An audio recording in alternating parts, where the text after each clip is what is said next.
It's now my pleasure to introduce author and philanthropy expert David Callahan. He's the founder and editor of the digital media site Inside Philanthropy and the author of 7 nonfiction books covering the world of giving by wealthy donors and foundations.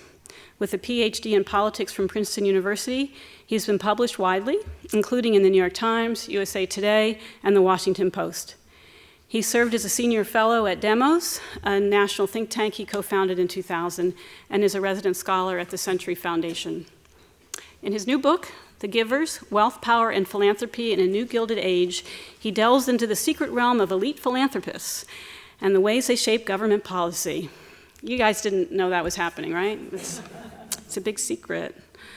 The Atlantic praises as follows: Callahan is intimately familiar with today's living donors and how they are spending their money, and his book is replete with examples of philanthropists that are upending the democratic process.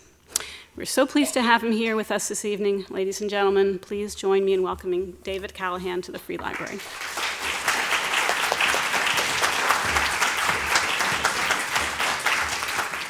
And I am grateful to be here, and thank you for the Shaber family. Thank you to the library. I'm also grateful to be writing about and thinking about philanthropy right now, because this is the most exciting moment in the history of philanthropy. So much is going on, and in particular, there's a whole bunch of really rich new philanthropists who are showing up on the scene, as well as a lot of other philanthropists who are maybe don't have so much money but are driven to solve big problems and are often doing so in new ways. When I first started paying attention to philanthropy in the 1990s, it was a world very much dominated by legacy foundations. The Ford, Carnegie, Rockefeller foundations. That's what you thought about when you thought about philanthropy. Now it's dominated increasingly by big living donors. Bill Gates, Michael Bloomberg, the Koch brothers, the Walton family, Mark Zuckerberg, and Priscilla Chan. And that's what my book is about. Those donors, how they think, how they operate, what they want, and what their power means for our democracy. Because there's some great things happening and also some kind of alarming things happening with this new philanthropy. Before getting more into that, though, let me just kind of set the stage and try to explain why all this new money is showing up now in philanthropy. And the best way to think about it is that the emergence of big philanthropy is kind of the next chapter in this new Gilded Age that we've been living in for the past few decades. Starting in the 1980s, we saw a rapid increase in the wealth in the hands of the top 1% of US households. And very much more so in the hands of the top 0.01% of US households.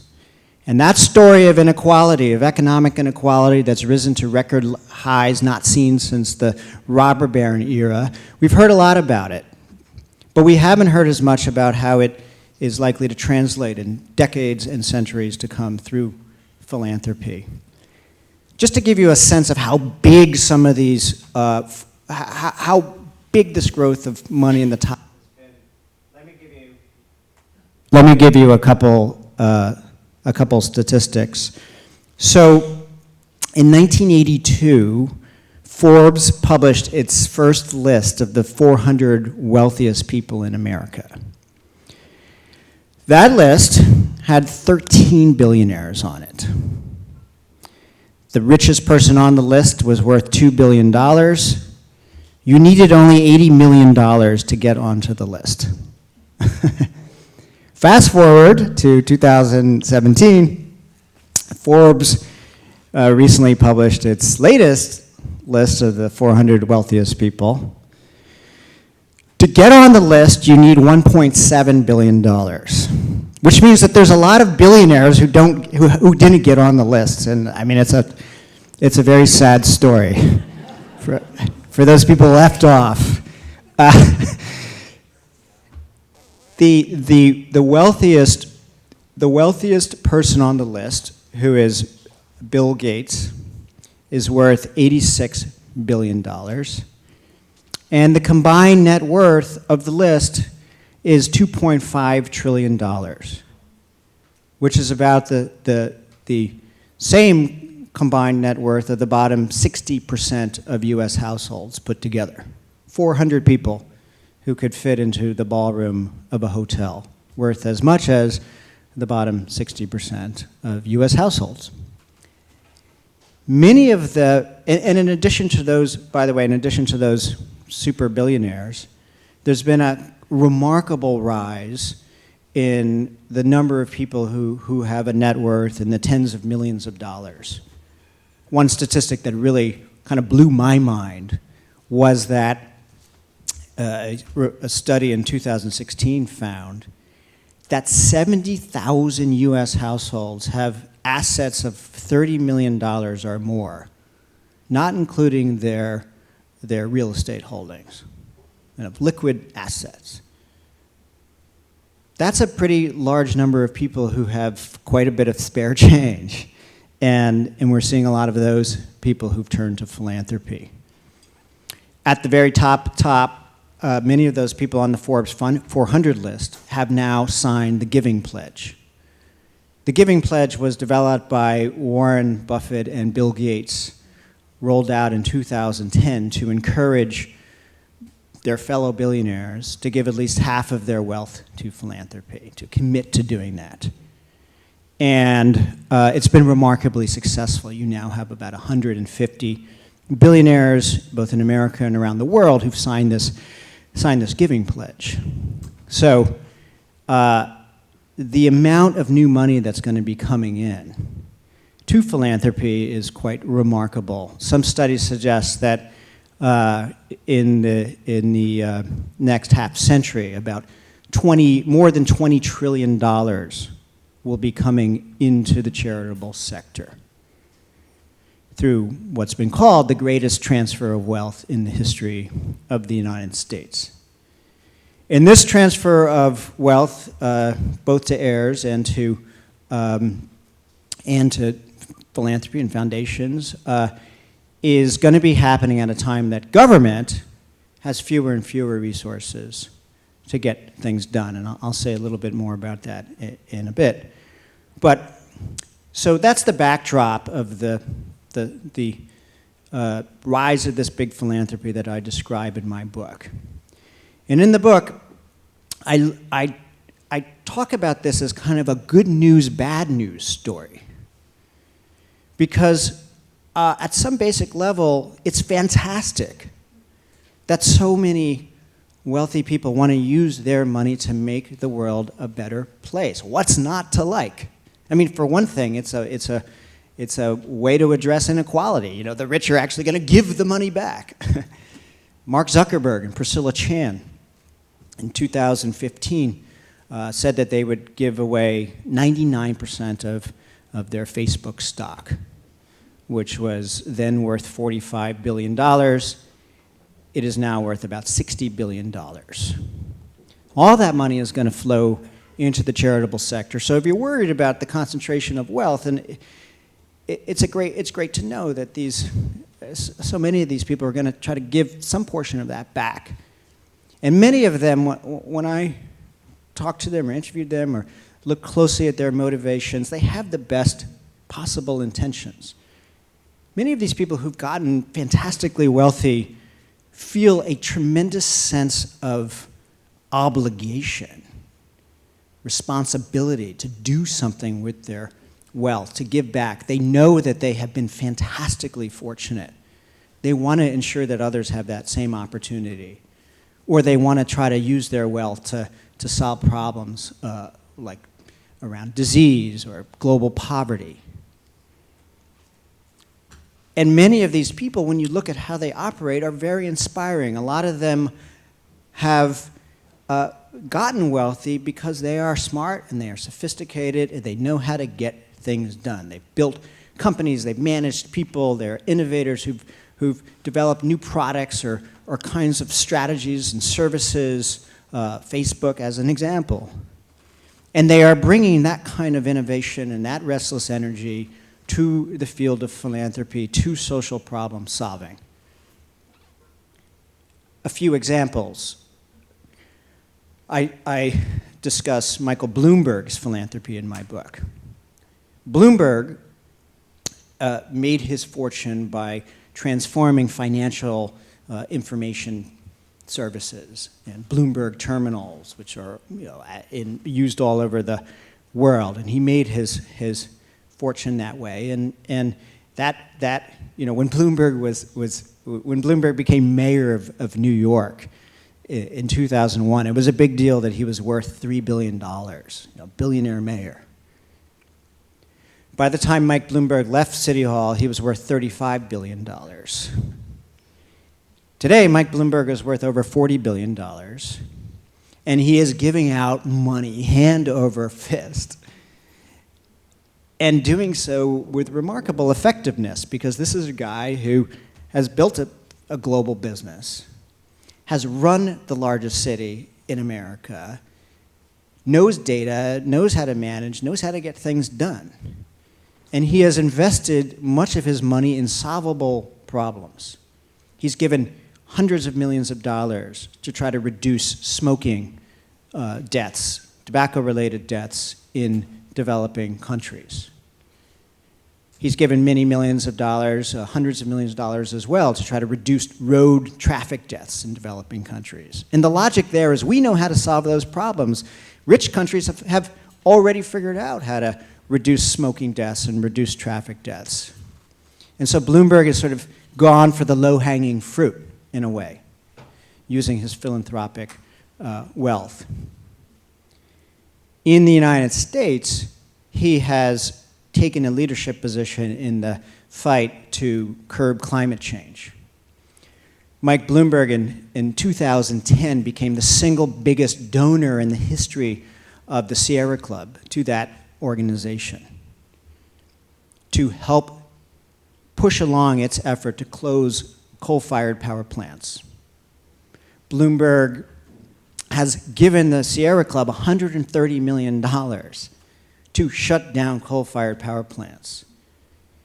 Bloomberg doesn't like coal-fired power plants for two reasons. One, they emit carbon dioxide and contribute to climate change. Two, they release deadly pollutants that kill thousands of Americans every year. When Bloomberg started this effort, 13,000 Americans, it was estimated, were dying from coal pollution every year. 7 years after he stepped forward to take on that issue, over 200 coal-powered plants have been put out of business by this campaign. Deaths from coal pollution have fallen to about 7,500. It's been a remarkable success, as I describe in my book. A great example of a kind of super citizen using their wealth, using their savvy to affect positive outcomes in the public interest. Another really smart philanthropist I look at in the book is Tim Gill. Tim Gill made his money in the 80s and the early technology boom through developing a desktop publishing system called Quark. He sold it in the 1990s for $400 million. He took half of that money and he put it in a foundation, the Gill Foundation, which works on one cause and one cause only, which is LGBT rights. Tim Gill was one of the first major big donors on the scene in that space, and he's been by far the most effective. Starting in 2004, he kind of organized the entire LGBT rights community into an effort to advance marriage equality. He got everybody on the same page. He helped them develop a strategy. He made sure they all had enough money to do this work. They pursued a plan that involved passing marriage equality in the states, pushing it up through the court system. They thought it would take 20 years. Instead, by 2015, they'd won. Tim Gill was the field marshal of that effort. And it's hard not to, talk to somebody like that. I interviewed him for the book and not just be really inspired. Or another donor I interviewed for the book, Herb Sandler. He and his wife made their fortune in the savings and loan industry over 40 years. And then in the early 2000s, they sold it and walked away with $3 billion. Herb had grown up on the Lower East Side. He always sympathized with the underdog. Even though he had made his fortune in business and banking, he was a progressive and remains one today. And he has been one of the most effective philanthropists on the progressive side. But he's also been a really effective philanthropist on public health issues. Herb's wife, Marianne, had asthma. And they thought, well, maybe we could do something about asthma because it was personal to them. And they started digging into asthma, and they found out two things. One, this is a problem that really affects low-income kids disproportionately. Horrifying trauma for many poor kids who grow up in neighborhoods with high incidences of asthma, often related to having cockroaches in buildings. Herb and Marianne had this idea, this is sort of the second thing they learned is that this was a backwater of medical research. That it just was not an area that the top talent was drawn to. And so they had the idea of let's draw in new researchers and try to revolutionize asthma medical research. They put $100 million into that effort over a number of years and succeeded in revolutionizing asthma research with numerous breakthroughs that were attributed to their funding. I could go on with more examples. There's a lot of inspiring examples here. The dark side of all of this, or the unnerving piece of it, is that these new philanthropists are showing up, as I said, at a time when government is in decline. And they are stepping forward to solve problems often that government can't solve because it doesn't have the money.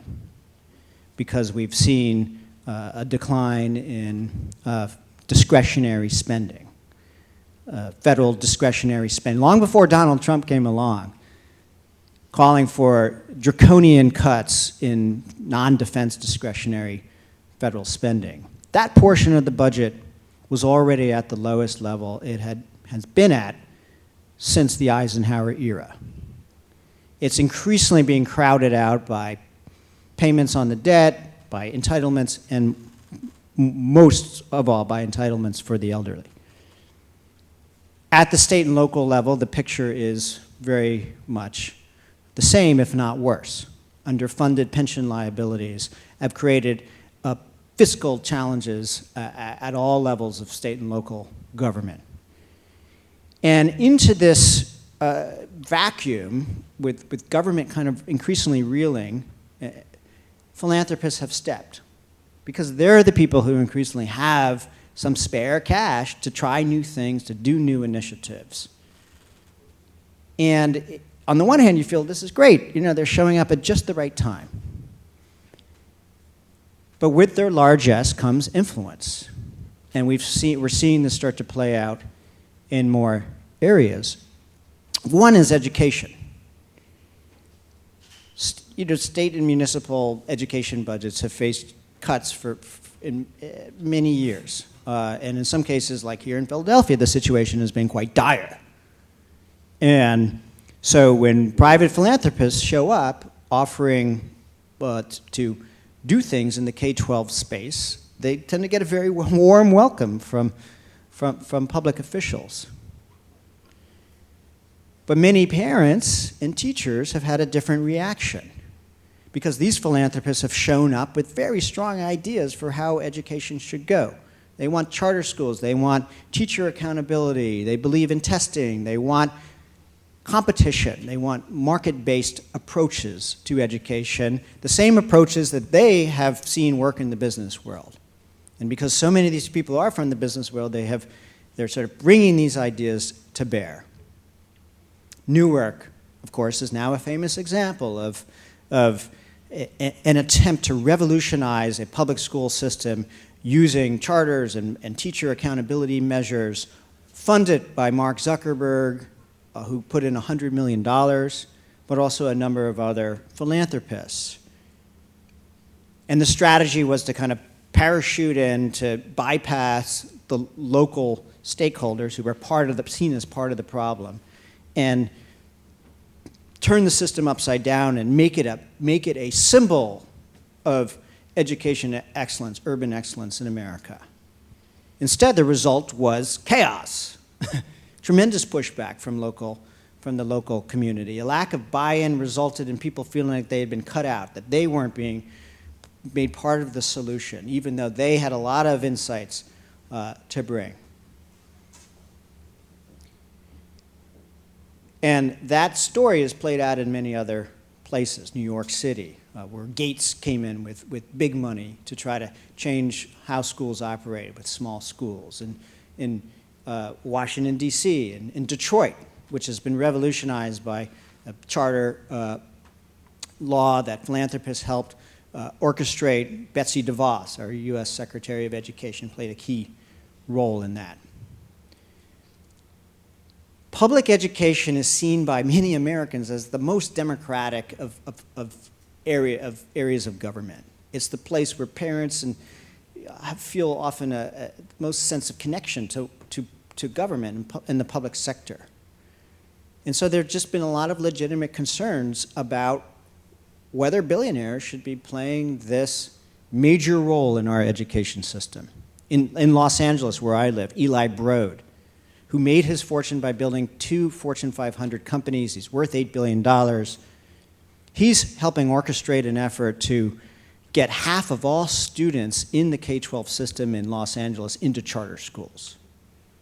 Not only have he and other donors put up $500 million to do this, but they have given millions of dollars to political candidates to get into office who will view this plan favorably. They have tried to remake the school board in Los Angeles. They've tried to have influence at the state level to change the laws to make charters more easy to create. Who is Eli Broad to be wielding that kind of power that citizens rightly should wield?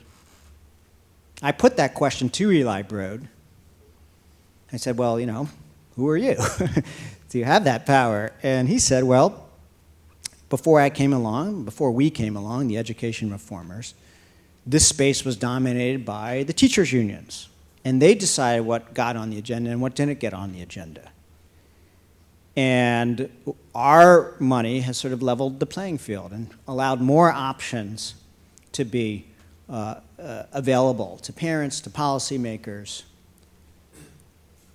And there's some truth to that. Just like before Mike Bloomberg came along, the fossil fuel industry had a real monopoly on when it came to policy around coal-fired plants. One of the strengths of philanthropy is that it can solve some problems that democracy is bad at solving. It can bypass interest groups. It can take risks. It can engage in experimentation. Still, where I came out in my book is saying, well, it's nice that these wealthy people are helping put other options on the table, except that doesn't necessarily, the choices they put on the menu don't necessarily reflect the preferences of the broad public. Because in fact, the wealthy are different from the rest of us, statistically speaking. If you look at surveys, they tend to be much more economically conservative, for one thing. They're less likely to favor plans to redistribute income or to challenge our current system of capitalism or to empower workers and labor unions.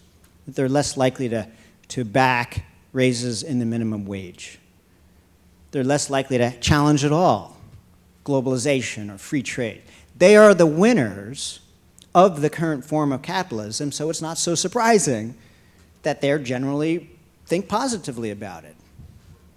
And most of the ideas that they put on the agenda tend to be more like tinkering at the margins. They're not really taking on inequality.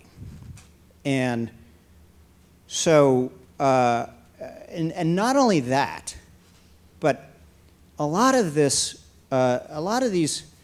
conservative economic ideas that have become more popular and gained a lot of traction in this country over the past 3 decades have gained that traction through the concerted effort of conservative funders to bring ideas, libertarian ideas, out from the fringes and move them into the mainstream of public policy debates. Ideas that were in 1975 were considered, wacky right-wing ideas. Groups like the Heritage Foundation, the Cato Institute, the American Enterprise Institute, a whole network of conservative policy institutions have helped develop these ideas, develop the philosophy behind them, and to move them into the public debate. Social Security privatization is a great example of how wealthy conservative philanthropists have took an idea and made it much more palatable and legitimized. They started working on Social Security, the right-wing think tank started working on Social Security privatization in the 1970s. And they kept at it, spending millions and millions of dollars to kind of come up with alternatives to Social Security, to privatize the system, to get people to have private accounts held by Wall Street brokerage firms. And they worked and worked at this for over 20 years. And finally, in George Bush, in 2005, they had a president who was willing to put it before Congress. And he did. George Bush tried to partially privatize Social Security. That legislation didn't succeed. But you can bet it will be back, because those conservative philanthropists and those think tanks, they're still working on this effort to privatize Social Security. Another example of the effectiveness of this work is the attack upon the Affordable Care Act. After the Affordable Care Act was enacted in 2010, conservative funders set out to destroy it. And they set out to destroy it with a strategy that pivoted on litigation. Many philanthropists use litigation on both the left and the right, use litigation as a way to kind of leverage their money and have a lot of success in influencing public policy through the courts. Tim Gill, as mentioned, used litigation to advance LGBT rights. Michael Bloomberg has used litigations through the Sierra Club to shut down coal-fired plants. The left has a long history of this. The right kind of discovered this tool in the 1980s and built a whole network of conservative litigation organizations, and the Federalist Society, which supplies this world with conservative trained lawyers. So after the Affordable Care Act was passed, that network sprang into action to try to kill it. And their efforts led to 2 lawsuits, 2 attacks, legal attacks, reaching the Supreme Court. One of those succeeded in knocking out the Medicaid mandate. The Affordable Care Act had mandated that all states had to expand their Medicaid rolls to cover more people and had to take the money that the federal government was providing for that. Because of the Supreme Court case brought by these conservative groups, that was struck down. Over 20 states did not expand Medicaid. 7 to 8 million people who were going to get 7 to 8 million people who were going to get health insurance through that expansion did not. And studies have found that thousands of people have died as a result of not having health insurance through Medicaid. This is the kind of hard edge of philanthropic power in American society. And as I say, the left does this, the right does it. My book does not